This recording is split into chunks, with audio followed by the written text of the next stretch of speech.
peces se ha caracterizado por su labor para el cuidado del medio ambiente, pues su descuido no es solo un problema que afecta a la naturaleza, sino a toda la humanidad. Es por eso que debemos informarnos y concientizar el problema para cuidar y conservar la flora y fauna que el planeta necesita para mantener su equilibrio. ¿Han escuchado de la ictiología? Es el motivo de un nuevo expediente en el que conoceremos más de esta rama de la zoología con un hombre que ha dedicado nada más y nada menos que 63 años de su vida a estudiar el maravilloso mundo de los peces.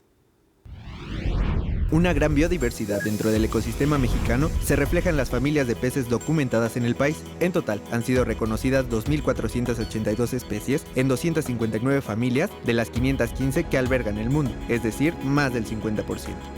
Pero, ¿quiénes se encargan de aportar estos datos? La ictiología es una rama de la zoología dedicada al estudio, comportamiento y biología de los peces.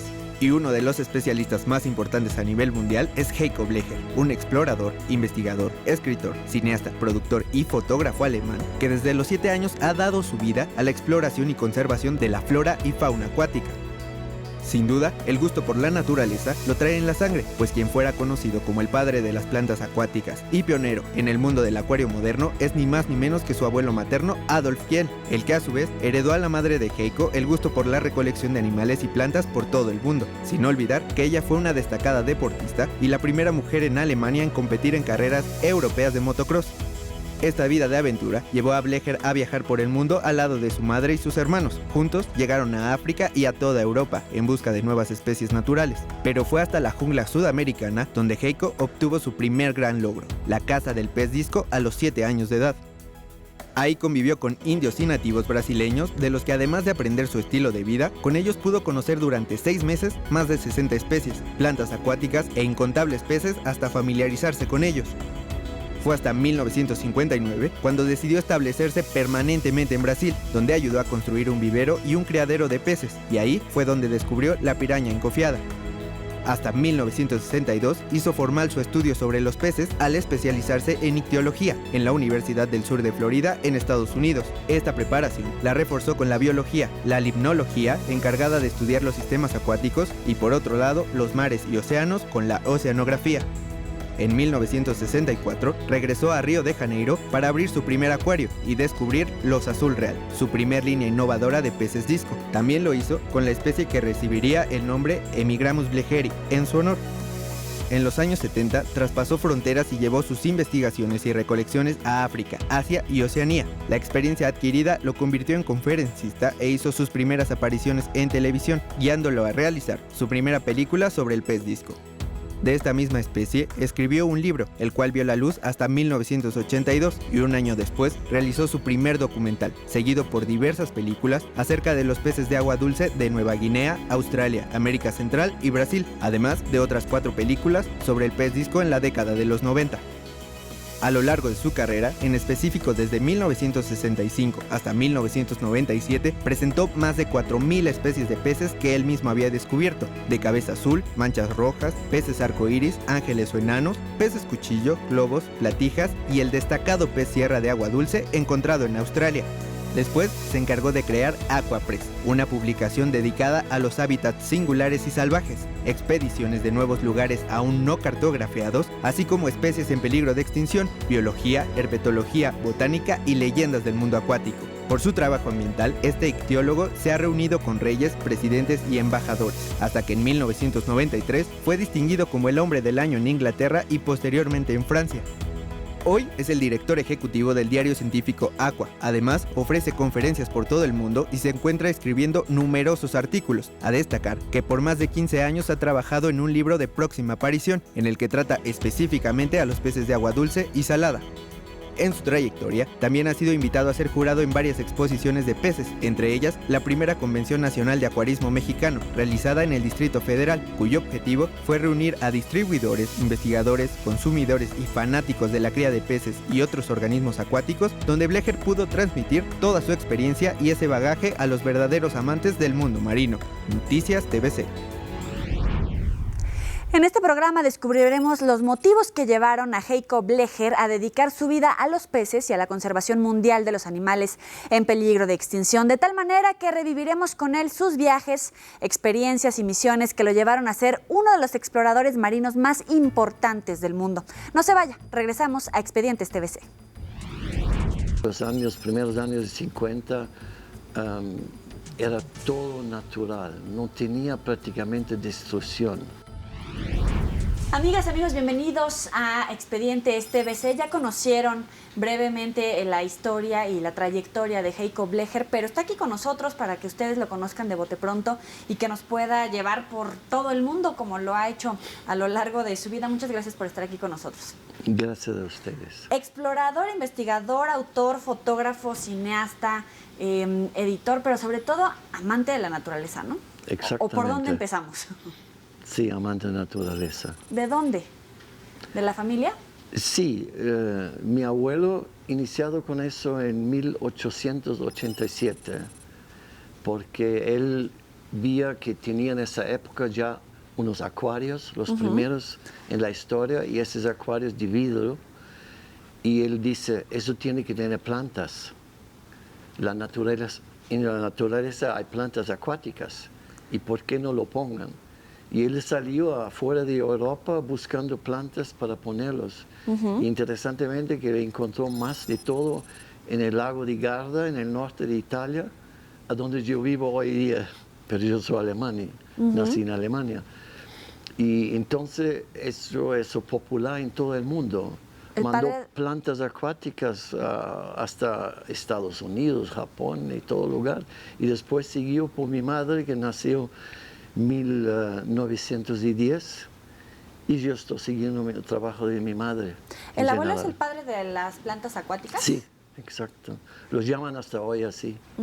Dele a la gente un ejemplo de cuáles son esas plantas, porque a lo mejor lo tenemos todos cerca y no sabemos de dónde vienen. Sí, esas son plantas que se ponga debajo de agua, en acuario naturalmente, por decoración, pero más de todo para imitar la naturaleza como es en la natura. Las plantas que viven en cierto lugar, por ejemplo, para hacer un acuario que asembla un pequeño biótopo de una región de la Amazonia. Una de las plantas más populares tiene hasta el nombre de mi madre. Eso se viene plantado ahí, para hacer eso junto con los peces que viven en el lugar, para ver y poder tener en casa un ambiente natural realmente como existe en la naturaleza. El abuelo un tanto explorador, la mamá también fue la primera mujer en andar en moto. Sí, exacto, gracias. En Alemania, aventurera también, sí. Pero también amante de la naturaleza. ¿Cómo era? Para mí, la mujer más fabulosa del centenario pasado, porque he hecho cosas pero todas las biografías que yo leí de otras mujeres, nadie ha hecho una cosa similar. Por ejemplo, de llevar 4 niños pequeños en la jungla a donde jamás una persona fue, para vivir con indígenas que tenían matado 4 misionarios que los comieron, y a donde vivimos 6 meses. ¿Cómo fue ese primer acercamiento? Ustedes estaban chiquitos, ¿no? O sea, tú y tus 3 hermanos. Exacto, un hermano y 2 hermanas. Yo soy más joven. Y como yo era más joven, mi mamá me llevó para África, su primera expedición en África Central, cuando yo tenía 4 años. Y yo me recuerdo perfectamente de todo eso. Era una cosa fabulosa. Y eso sí quedó en mi cabeza hasta hoy día. Oye, es diferente no solamente el lenguaje, sino la concepción de la relación con la naturaleza y cómo proteger a los seres vivos en general, ¿no? ¿Cómo lo recuerdas? Bueno, yo me recuerdo que era, ¿cómo yo puedo explicar eso? En una época de los años, primeros años de 50, era todo natural, no tenía prácticamente destrucción. Sí, claro, en Europa había destrucción después de la Guerra Mundial, pero en África no tenía ninguna destrucción, estaba todo virgen. Para entrar en la jungla tenía que Mi madre tenía mayores problemas para atravesar la jungla. Yo me recuerdo me llevando con 4 años. Y eso es lo mismo en Sudamérica, en la Amazonia, en el 1953-54. Yo le doy solo un ejemplo de Sudamérica. La viaje que ha hecho mi madre con los 4 en el 54, atravesamos 2.500 kilómetros de la jungla más virgen que puede imaginar, la más grande del mundo. Y mi madre llevó 6 semanas para atravesar con nos esa jungla. Yo he hecho el mismo trayecto 45 años después. No existe más un árbol, no existe más un río, nada. Son 2.500 kilómetros de plantaciones de soya. Ese es un ejemplo de cómo pasa.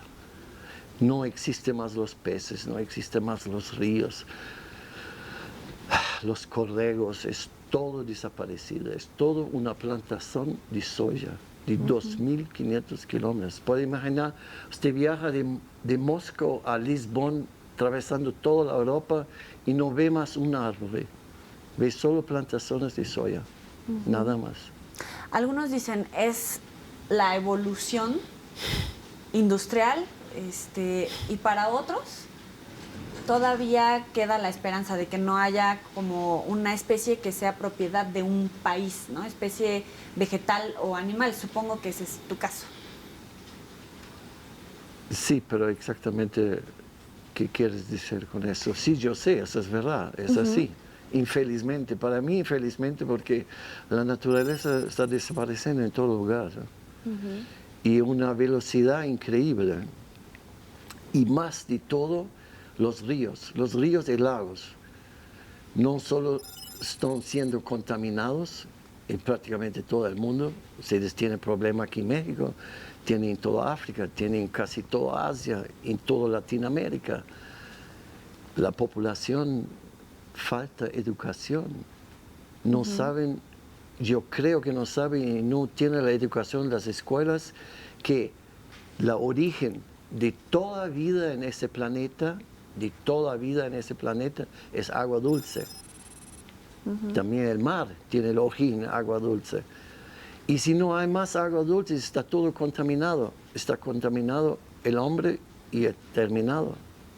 Y también el propio ciclo de la vida, ¿no? El que deje de existir una especie rompe esa cadena y también impacta en la vida del hombre, pero en el propio tema acaba con ciclos importantes de vida. Sí, yo le doy otro ejemplo. Yo he hecho exploración en toda Asia Central. Yo no sé cuántas personas conocen Asia Central. Es una unidad de 5 países muy claros, distintos, que antiguamente hasta 91 era Unión Soviética. Y allí era el tercer lago más grande del mundo, lago de Aral. Y nadie, ni National Geographic, haya explorado y mirado los peces. En 1948, un ruso ha publicado de 148 especies endémicos en ese lago. Y yo quiero fotografiar esos peces, porque no existía una foto de una de las especies. Y yo fui en el lago en el 98 por la primera vez y no encontré más ningún pez. La agua casi toda desaparecida. Hoy día puede ver hasta en Google, no hay más agua. El tercer lago más grande del mundo está completamente seco. No existe más. Entonces los peces, todos son extintos. Entonces hay una organización en Tashkent, la capital de Uzbekistán, que me invitaron para ayudar, porque ahí ese edificio se llama Save the Aral Sea. Y pidieron, porque yo he hecho los análisis de pesquisa del lago, pidieron que ayudase. Y yo hablé para el presidente de Uzbekistán. Yo dije, dígame, ¿qué cosa quieren? What do you want to save? ¿Qué quieren salvar? Sí, ¿rescatar? ¿qué quieren salvar? Porque hay una expresión inglesa muy clara. extinct is forever. Oh, suena trágico. Y yo no puedo ayudar porque está todo extinto. ¿Cómo fue la primera experiencia para descubrir esa pasión por el mundo de los peces? Bueno, como yo dije al inicio, yo nací dentro de eso. Mi madre siempre ha capturado peces, plantas, animales silvestres. Y yo me recuerdo los primeros peces vistos con 4 años. Por eso yo tengo una niña de 4 años, lo le veo ahora este septiembre en Amazonia, está haciendo lo mismo que yo he hecho cuando 4 años, pescando los peces, amando los peces. Tiene amor. Yo hablé hoy día en Skype con ella porque está en Uzbekistán con la abuela y yo dije, ¿quieres andar a pescar conmigo en México? Sí, papá, quiero inmediatamente. ¿Qué especie fue? Tu primera vez, literal. Bueno, yo le digo que en África, como tenía 4 años y pocos meses, yo no me recuerdo ahora el nombre de los peces. Mi madre lo sabía y yo tengo escrito naturalmente, pero no me recuerdo. Pero yo me recuerdo cuando tenía 7, 8 años en Amazonia, la primera especie que está hasta hoy día que yo descubrí, y después los ingleses y alemanes lo llaman Wimpel piranha. No es una verdadera piranha, es una versión más pequeña de la familia Serrasalmidae, que es la familia de los piranhas. Y ese pez es magnífico. Y yo descubrí eso cuando tenía casi 8 años, pero hasta hoy día no hay nombre. No fue descrito hasta hoy día. Pero tienes varias especies con tu nombre, con el nombre de tu Sí, familia. hay muchas que pusieron mi nombre. Cuando los cientistas me pidieron si pueden poner mi nombre, yo digo, bueno, pero por favor solamente ponga el nombre de peces que realmente yo descubrí. Porque muchos peces hoy día lo pongan nombre de cualquier persona o cualquier cosa. Y eso yo no pienso que está cierto. Esta es la última publicación que tienes. Vamos a hacer una pequeña pausa, pero quisiera que al regresar le platicaras a la gente, cuando dices, descubrí una nueva especie, hay varias especies que llevan tu nombre, que nos contaras cómo es esta etapa de descubrimiento, porque sí haces mucho por documentarlo y por darlo a conocer a la gente, pero planteas que los cientistas, ¿tú no te consideras un cientista? Esa es la pregunta. Después del corte platicamos. Total, son ya más de 6.500 especies que yo descubrí. Y eso en 217 países. Gracias por seguir con nosotros en Expedientes TVC. Es Heiko Blecher en busca de discos. Algunas de las fotografías a lo largo de estos años de expedición, de aventura, de descubrimientos. En particular, esta última presentación en español, porque también vamos a hablar ahorita en la presentación en inglés, que documentas todos estos viajes, por ejemplo, el contacto que tienes con las tribus, los nuevos descubrimientos de especies. Quisiera platicar primero, en primera instancia, de estos viajes. ¿Qué han dejado para ti el Amazonas, por ejemplo? Sí, este libro, por ejemplo, ya fue traducido en 13 lenguas. Esta es la edición española, la última.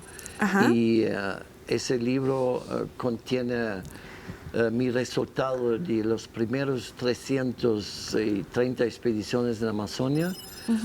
Hasta hoy día yo he hecho más de 400 y muestra el pasado y presente y más de 14.000 años de toda la Amazonia, la historia amazónica. Y, son más de 400 especies de peces, ¿no? En Amazonia, ¿o cuántas? En Amazonia hay más de 3.000 especies 3.000. En la bacina amazónica, pero en el neotrópico, eso incluso Centroamérica, son más de 6.000. Y se cree que en Amazonia, en la bacina, los ríos, que son más de 100.000, al final, cuando se ha descubierto todo, pueden ser hasta 3.500 especies. Y dentro de todos los descubrimientos que has hecho, ¿cuántos estimas, por ejemplo, en esa área y el que tú consideres que es como el más importante? Bueno, primero de todo, yo estoy haciendo anualmente de nuevo la lista de descubrimientos y redescubrimientos, porque muchas especies que yo descubrí eran ya descritos científicamente, pero se conocía solo por ejemplos en museos e institutos. No se sabía el color, etc. Y yo fui atrás de ellos también para descubrir y para introducir en el más lindo educativo hobby del mundo, el acuarismo. Y en total son ya más de 6.500 especies que yo descubrí. Y Wow. Eso en 207 países, ¿no? En agua dulce. Pero, Ahí nada más. Ajá. pero la mayor parte naturalmente en Sudamérica, en la Amazonia, porque es la más rica de todo el mundo. No hay ningún sistema de ríos que tiene tantas especies como el río Amazonas. Permíteme tratar de imaginar y revivir cómo es este proceso. ¿Cómo decides a dónde ir, qué empacar, qué comer, qué llevar y cómo empezar esta búsqueda, este descubrimiento? Bueno, primero de todo, yo pienso que yo soy único, que yo voy siempre a lugares a donde nadie ha ido hasta hoy día. Ni un National Geographic, ni un Animal Planet o cualquier persona, porque yo voy muy más lejos. Entonces yo planeo y yo voy en esos lugares porque yo estoy seguro que nadie ha andado, porque yo tengo prácticamente todas las publicaciones que existen sobre el mundo acuático. Tengo la biblioteca de 33,000 libros solo sobre ese asunto y millones y millones de publicaciones científicas. Entonces yo primero hago la decisión a donde nadie ha andado. Por ejemplo, la última expedición a Amazonia, yo he hecho 2.400 kilómetros en el río, con el barco, con 1.500 litros de gasolina. Y cuando yo sé exactamente el lugar a donde nadie fue, yo hago el plano cómo seguir ese viaje. Naturalmente yo tengo que tener todo el equipamiento, pero como yo voy naturalmente solo o con mi mujer, o máximo 2 o 3 personas. Que ya quedaste que nos vas a llevar, pero bueno. ¿Cómo? Ya quedaste que nos vas a llevar. Sí, claro, seguro, le prometo. Conste. Pero tiene que seguir todo lo que yo digo. Eso es importante. Ok, Yo tenemos un acuerdo. No leo ninguna persona si no sigue mis instrucciones, porque ahí no pasa nada. Porque la gente no sabe, realmente no sabe, y no viene publicado en ninguna publicación, que la jungla virgen es el lugar más seguro del mundo. Es más seguro que cual otro lugar de ese planeta. A ver, hay amenazas animales, por ejemplo. No hay. ¿No? Animales no le amasas. El único que le ataca es el mosquito. Nada más. ¿Y cómo te proteges? ¿Vas haciendo resistencia? ¿Vas conociendo las propias propiedades, valga la redundancia, de...? La resistencia es algo que yo vivo sano, no fumo, no bebo y como bien. ¿Qué natural. comes ahí? Todos los días peces, pescado al momento. Está lleno de peces. Tantos peces como por ejemplo piranha, es el más gustoso de todos los peces. En 3 segundos tienen un piranha pescado. Cada 3 segundos yo siempre prometo a las personas que llevo conmigo, necesitas contar 3 y tienes un piranha. Hay demasiados peces, entonces come peces todos los días, fresco. Cocido, grillado. Y naturalmente yo llevo las cosas esenciales, arroz, unas espagueti y comida. Usted sabe que hoy día hay muchas de esas barras alimentantes que ¿sí? son muy buenas, muy fuertes, sin azúcar, eso sí, yo llevo. Y muchas frutas. Muchísimas frutas, patatas también. Ahora, cuando te acercas, ¿llevas un equipo para escribir, para tomar fotografía? ¿Para qué? Eso yo hago todo yo. Lo escribo, hago las fotos, pesco los peces, lo hago todo yo. Estuve la semana pasada 4 días en India, hecho solo una persona me conducido. Hasta el domingo pasado estuve en el sur de India, tenía una persona solo que estaba cuidando el auto y yo he hecho 30 ríos en 4 días pescando 100 especies de peces diferentes, 2 o 3 nuevos. Ya que estás ahí, India, el Amazonas, y dices, voy a ir a un lugar que nadie ha estado para buscar una nueva especie o para ponerle color, vida, nombre o historia a una de estas. ¿Cómo es ese proceso? No, el proceso es muy simple. Yo estoy trabajando hace 35 años a un gigante libro de, yo digo, la mayor parte de los peces de agua dulce del mundo.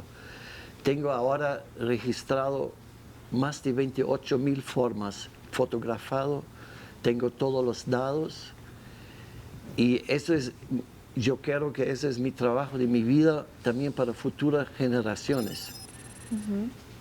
Descrito científicamente con nombres hay solo un poco menos de 12,000. Yo ya tengo 28,000 capturados y catalogizados. Y eso yo quiero publicar un día porque así la gente puede saber o que una vez existía en los aguas dulces de ese mundo.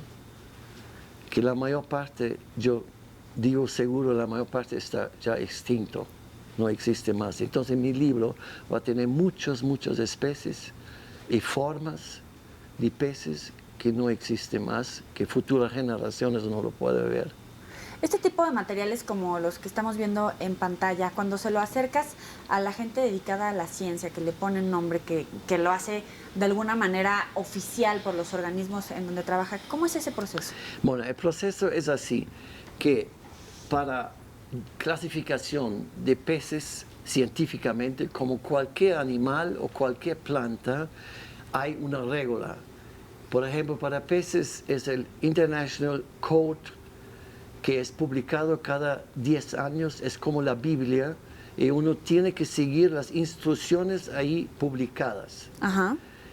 Si uno sigue las instrucciones exactamente y lo compara esa especie que piensa que es nuevo, tiene que comparar con una similar, de este género, de esa familia, para poder demostrar que es diferente. Entonces, por eso yo hago una revista científica que ahí lo ves, se llama Aqua. Es internacionalmente conocida, hace 20 años yo publico, y ese sigue exactamente ese code. Y ese trae siempre descripciones nuevas. Entonces, esa revista está con unos de los mejores en el editorial board. El board editorial, ¿no? Y esos tienen que verificar el artículo prima de publicar de 3 expertos en todo el mundo de esa familia, de ese grupo de peces. Si todos los 3 dicen que sí, eso es justo, eso es verdad, es una especie nueva, ahí viene publicado. Si uno de los 3 tiene algún problema y dice que no, ya no viene publicado y tiene que hacer nuevo trabajo. El proceso es muy complicado y no se puede describir una especie nueva así sin más. Tiene que hacer mucho conocimiento ictiológico y taxonómico. Y por eso yo también estudié eso, ¿no? ¿Qué estudiaste? Estudié ictiología, que es el estudio de los peces, en la Universidad de South Florida.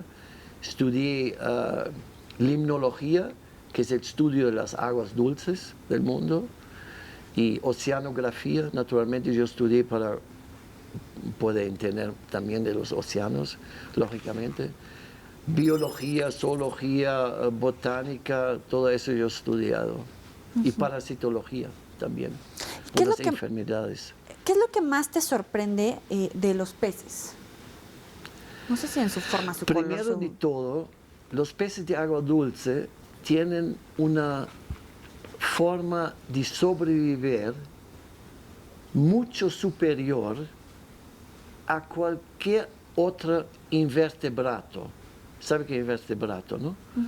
Entonces, Eso casi no existe una publicación sobre eso. Yo ya he hecho varias conferencias en todo el mundo sobre ese aspecto, porque la reproducción de peces de agua dulce es muy diversa de esos del mar. ¿Y por qué es eso? Porque peces de agua dulce tuvieron durante milenios y millones de años adaptarse a biótopos, lugares a donde el río seca, el lago seca, la agua vuelve y no. Por eso hay, o que conocemos hasta hoy día en agua dulce, 30 formas diferentes de tomar el oxígeno para sobrevivir. 30. En el mar se conoce solo 2. ¿Y por qué? Porque los peces de mar tenían siempre una agua gigante para sobrevivir.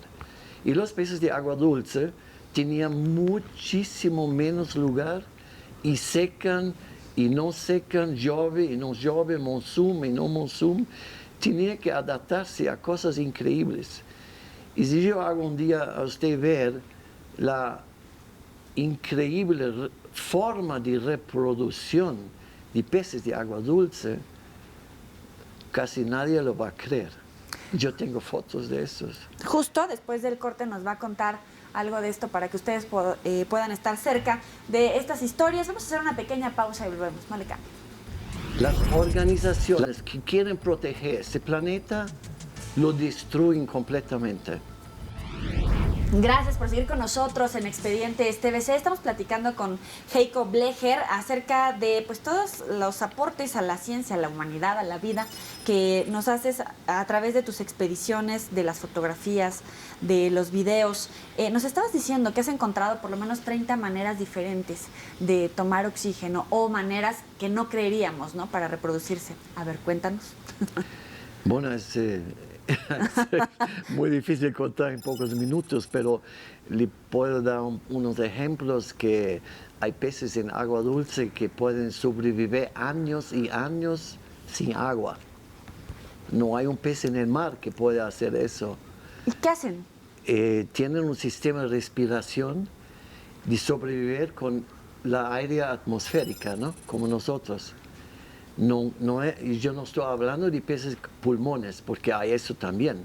No, son peces que tienen normalmente las formas de cualquier pez, pero no tienen un pulmón. Tienen otro sistema de absorber oxígeno. Naturalmente, esos peces tienen que tener siempre un poco de humedad, ¿no? O se enterran. Y, por ejemplo, le doy un ejemplo de un pez que descubrí en el extremo sur de Australia, que vive solo en pozos de agua cuando llueve. Cuando no hay más agua, cuando seca, esos se enterran hasta medio metro abajo de la tierra. Y viven ahí hasta que viene agua de nuevo, hasta 2, 3, 4, 10 años. Cuando viene la agua, sí, tanto. Cuando viene la agua, son allí inmediatamente. ¿Pero qué? ¿Se ponen en modo así de pausa y se quedan ahí o qué hacen? Esas son todas cosas que están muy poco o casi nadie lo ha estudiado. Y por eso yo estoy atrás de eso también, ¿no? Lo estudio, para mí más interesante de todo mi trabajo es la biología de los peces de agua dulce, que es fantástica, es única. No existe en otro lugar. En vertebrados no existe eso, solo en peces de agua dulce. ¿Y en maneras de reproducirse? Yo tenía que le mostrar fotos. Por ejemplo, hay unos peces de agua dulce que se pueden reproducir solo con la espina dorsal. La espina dorsal. Hay otros peces de agua dulce que se pueden reproducir solo con la aleta pectoral y solo la derecha, no la izquierda. ¿Con un abracito queda? Sí. Tiene la órgano en la aleta. Tiene otro que se encuentra en Filipinas de agua dulce que se puede reproducir solo aquí tiene el órgano aquí, en la cabeza. Yo podría contar ahora increíbles cosas más. Hay un pez el más fondo pez de agua dulce en el mundo vive en el lago Baikal, a 1 kilómetro y 700 metros, toda su vida. 1 kilómetro y 700 metros Muchísimo. en el lago de Baikal. Pero como allí abajo la presión es así grande, no puede reproducirse. Si lo pongan los niños afuera, mueren inmediatamente con la presión. Ah, claro. Entonces la hembra, cuando está con los huevos, sube 1 kilómetro y 700 metros hasta arriba y en ese momento naturalmente explode. Por la presión es muy diferente, ¿no? Ajá. Y cuando explode, los pequeños niños salen todos afuera vivos, pero la madre muere. Y los pequeños después descen de nuevo a 1 kilómetro y 7 viven toda su vida. Y la madre de nuevo después, ¿a dónde existe eso en el mar? Esos son pocos ejemplos que yo puedo dar ahora. ¿Cómo entiendes la vida y la muerte cuando tienes contacto con ese tipo de experiencias? Pero como dices, vida, muerte del humano. Ajá. Bueno, si quieres saber la realidad, yo pienso posiblemente diferente de muchas otras personas. Para mí, yo soy primeramente de todo una persona optimista, 100% optimista. Y yo creo en la naturaleza y creo que hoy día esa generación que vive ahora es la mejor época de toda la historia del hombre, del Homo sapiens. ¿Por? ¿Y por qué? Porque nos tuvimos la posibilidad de ver cómo era ese mundo y cómo es ahora. Porque una cosa es cierto, nada, pero nada en ese mundo va a ser mejor. A no ser electrónica, tecnología, eso sí, pero todo está siendo peor en todo el mundo, ¿no? Yo estoy hablando naturalmente en primer lugar de la naturaleza. Ajá. Estoy hablando también del problema número 1 del mundo. ¿Cuál es? ¿Cuál es el problema número 1 de este planeta? Que nadie quiere hablar de eso. Nadie quiere hablar de eso. Ningún gobierno, ninguna reunión, nadie quiere hablar del problema número 1 de ese mundo. ¿Cuál es? Usted me diga. Yo diría el agua, el hombre, frío, frío, caliente, caliente. La población, la explosión, sí, está creciendo de una forma increíble. Se puede imaginar, cuando yo fui en Amazonia, como joven, primera vez, tenía unos 50,000 personas viviendo en toda la Amazonia. Ahora son 50 millones. Cuando yo estuve en Manaus, capital de la Amazonia, tenía 50,000 personas, ahora son 3,5 millones. En cualquier lugar. Llevó a Lagos, tenía 500,000 habitantes, ahora son 25 millones. Y yo voy hacia afuera en todo el mundo. Usted aquí en México tiene que 30 millones. Está explodiendo y eso no hay como parar. Hablando tal cual de la naturaleza, hay muchos foros ambientalistas y debates que, por ejemplo, llegan a las grandes ciudades respecto a dónde deben de estar los animales o cómo proteger la vida animal. Se habla, por ejemplo, aquí en México de la ley para prohibir el uso de animales en circos. Hay mucha gente que está en contra de los zoológicos, muchos más que apoyan de alguna manera las donaciones o la procuración de las especies en centros de investigación. Pero tú que lo vives en su hábitat natural, ¿cómo lo percibes? ¿Quieres saber la verdad? Sí, claro. Venga. Es diferente de todo lo que puedes pensar. Para mí, yo vengo analizando eso hace muchos años, muchas décadas. Cuando más organizaciones tenemos que quieren proteger ese planeta, la naturaleza, los animales y todo eso, peor es. Más animales son extintos, más naturaleza es destruido. Las organizaciones que quieren proteger ese planeta lo destruyen completamente.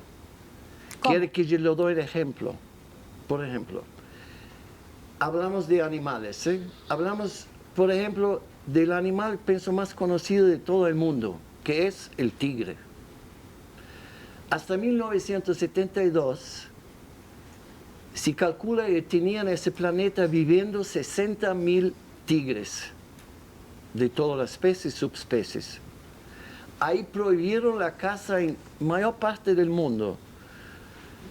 De 1972 hasta ahora se calcula que viven entre 2.500 y 3.000 tigres.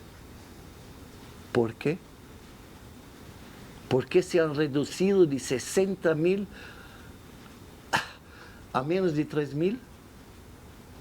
Porque el momento que el hombre prohíbe cualquier cosa en ese mundo, en ese momento lo destruyen, lo quieren que es prohibido. Eso es conocido desde Adán y Eva, ¿no? Ujú. Y no quiere reconocer eso. Eso yo escribí yo tengo volumen 2 de ese Bleas Discos. Yo viví. Hay un arara, ustedes llaman el papagayo grande, Ajá. arara. Hay un arara que se llama Spix. Yo cuando viví en Amazonia como joven, yo vi cientos de miles de ese pájaro volando en mi cabeza. Es una fábula, es una cosa que yo no veo más.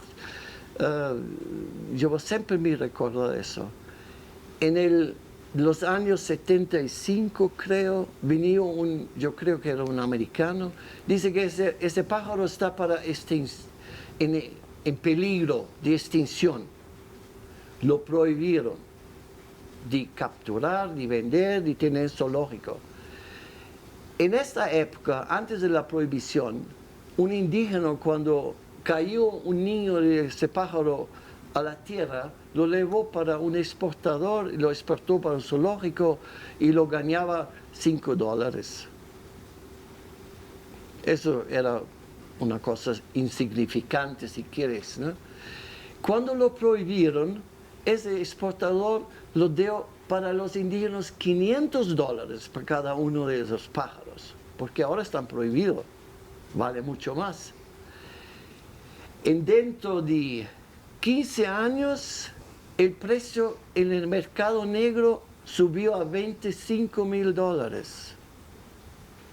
Los últimos fueron vendidos a $50.000. En el año 2000, oficialmente estaba extinto en la naturaleza, no hay más uno.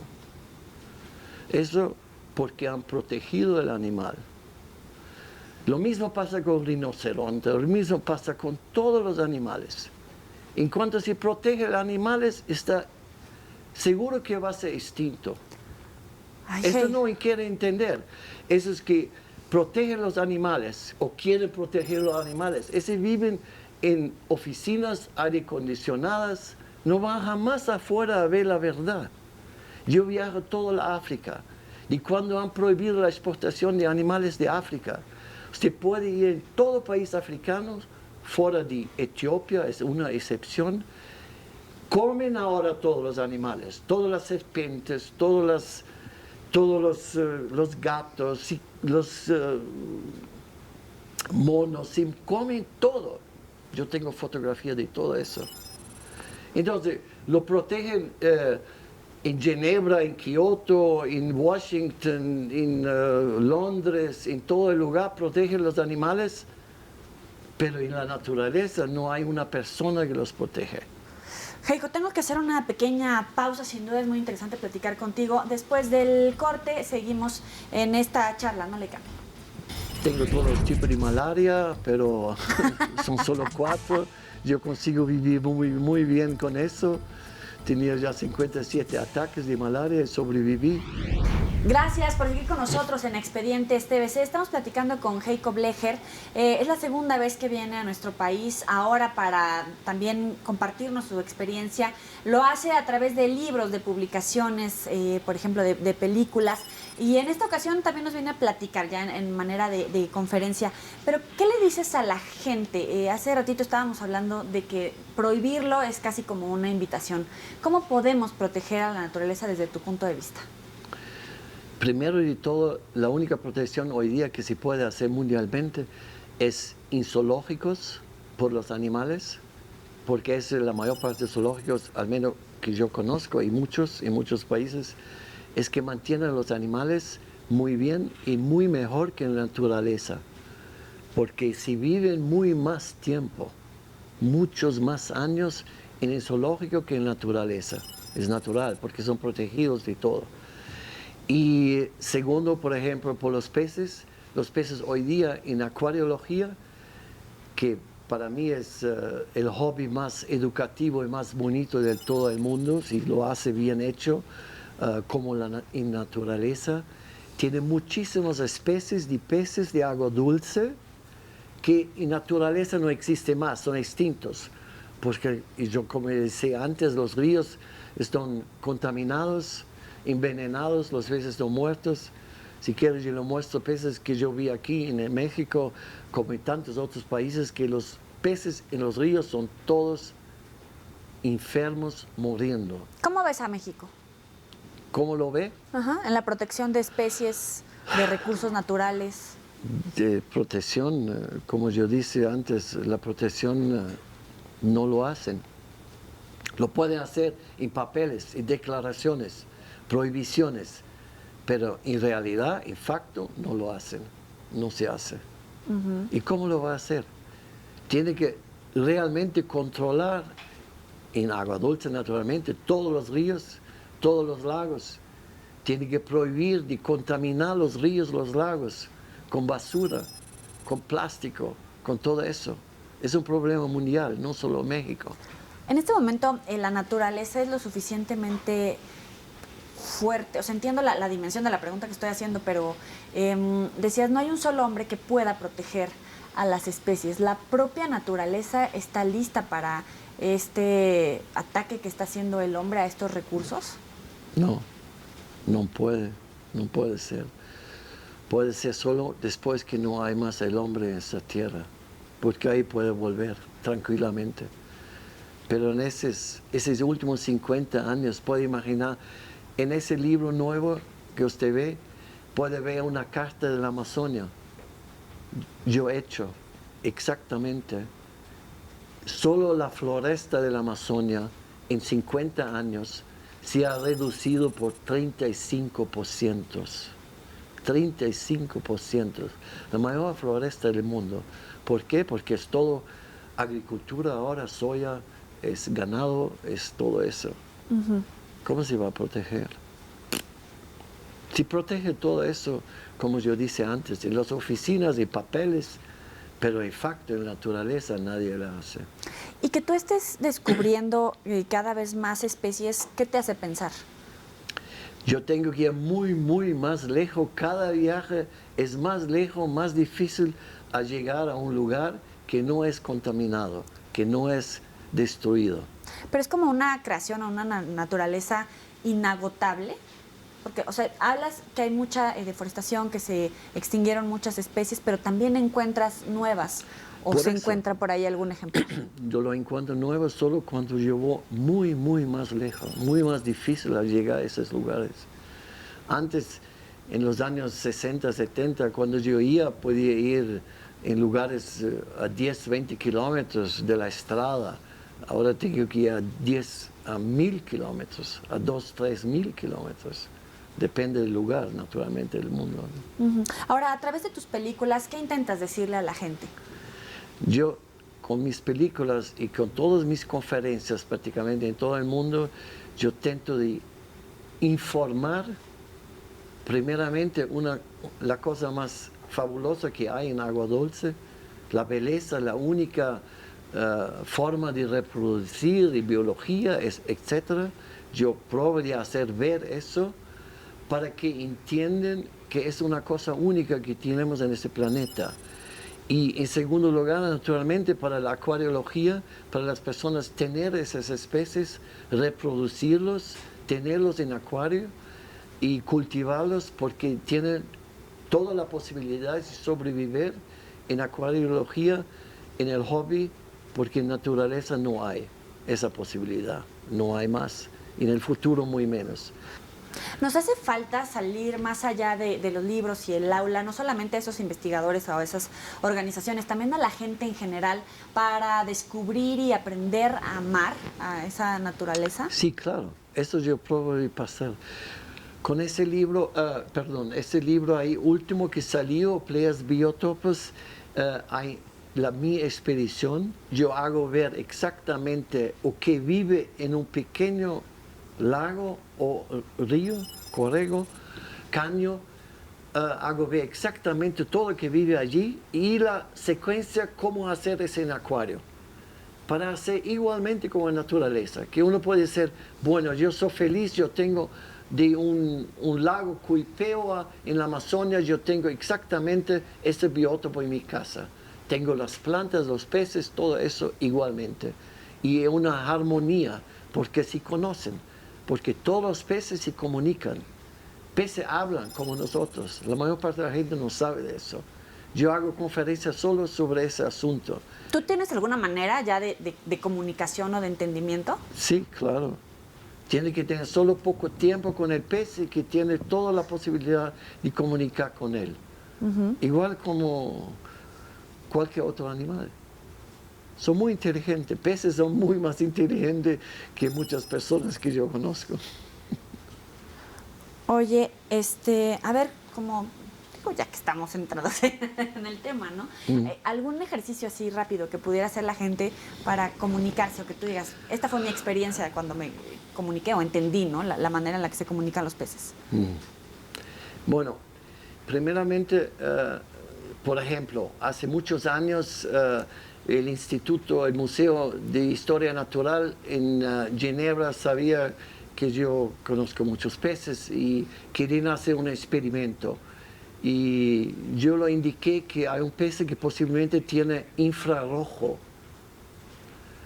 Y yo capturé 1200 de ese pez para ellos. El museo ha confirmado, tiene una publicación hecha, que ese pez se comunica con infrarrojo. Pero eso poquísima gente sabe.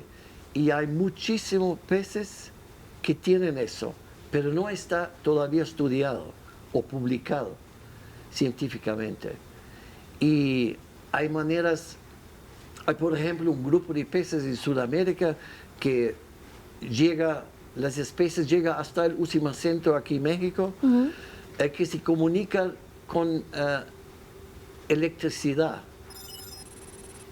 Tiene un órgano en su cuerpo que manda la forma con electricidad y cada individuo tiene diferente. Si usted escucha, hay aparejos muy especializados que se puede poner en la agua y si ponga un animal en un acuario, puede escuchar todo lo que él habla. Y si ponga de la misma especie un segundo animal en otro acuario, puede escuchar que tiene diferente expresión. Ajá. Por la comunicación que hace un individual, un pez, se puede ver que es un individual. Son muchas cosas así. Eso mismo hay en África. Se llaman hominiformes. Y eso adelante, hay con muchos peces diferentes formas de comunicación. Si te veo y te escucho, siento que eres como el mismo niño explorador, ¿no? O sea, 217 países y supongo que te falta todavía mucho por recorrer. ¿Hay algo que te dé miedo que todavía no hayas hecho? Bueno, primero de todo, la palabra miedo yo no conozco. No sé explicar qué es eso. No existió mío en ninguna lengua que yo hablo de 8 o 9 en vocabulario y mi niña lo enseño todos los días. Miedo no existe. Y no, yo soy 100% optimista, como yo dije antes y todo. Y no tengo ningún problema. Tengo todos los tipos de malaria, pero son solo 4. Yo consigo vivir muy, muy bien con eso. Tenía ya 57 ataques de malaria y sobreviví. Pienso que sobrevivo todo. De cualquier forma, si hablas de eso, yo veo que naturalmente sería muy, muy bueno para evitar lo que está aconteciendo en ese planeta y conseguir educar muchísimo más los jóvenes de hoy día. Heiko, ¿hay alguna frase, ya se nos terminó el tiempo, que te pueda definir, que sea como tu lema de vida? Bueno, para esas personas que les gustan los peces, yo tengo una frase que yo digo siempre, yo digo, think fish, piensa pez, porque el pez no es muy diferente de nosotros, solo la gente que piensa. Y si uno piensa pez, lo puede hacer todo para tener ese pez vivo por toda su vida y más como en acuario, mucho más que en naturaleza. Y la otra cosa que puedo decir es que la gente debía, mi consejo de pensar siempre que la agua dulce es la origen de toda la vida, de toda forma de vida, y que lo cuiden del agua dulce. Muy bien, bueno, pues se nos acabó el tiempo y hay programas en los que quisieras segunda y tercera etapa, pero ni modo. Muchas gracias por estar aquí con nosotros en Expedientes. Gracias a ustedes. Y gracias a ustedes por acompañarnos. Pásenla bien.